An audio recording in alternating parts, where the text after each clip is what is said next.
இடர்கள் வந்து இப்போ செஞ்சதே அவங்க தான் அப்படிங்கும்போது அவன் மௌனமாக இல்லாமல் என்ன பண்ணுவான் அப்படின்ற மாதிரி மிக கொடூரமான ஊழல் இது. அதாவது எப்படின்னா இவங்க பாரதிய ஜனதா கட்சிக்கு இந்தியாவில், ஒட்டுமொத்த இந்தியாவில் துளி செல்வாக்கு கூட கிடையாது.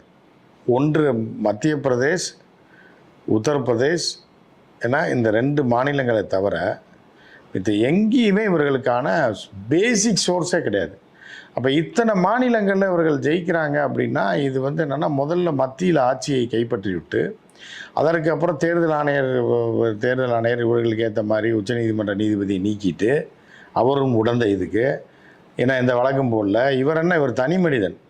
ஆனால் இவர் வழக்கு போட்டிருக்காங்கல்ல, ஒரு தலைமை நீதிபதி வந்து ஒரு இந்திய அரசியலமைப்பு சட்டத்தில் இருக்கக்கூடிய தேர்தல் ஆணையர் தேர்வு செய்யக்கூடிய இடத்துல இருக்கக்கூடிய தலைமை நீதிபதி இவர் இன்றைக்கி இருப்பார், நாளைக்கு போயிடுவார். இவர் எப்படி அதை விட்டு கொடுத்தாரு அவங்களுக்காக அப்படின்ற கேள்வி சந்திரசூட் மேலே இருக்குது. சந்திரசூட் தான் இதுக்கு எல்லாமே காரணம்.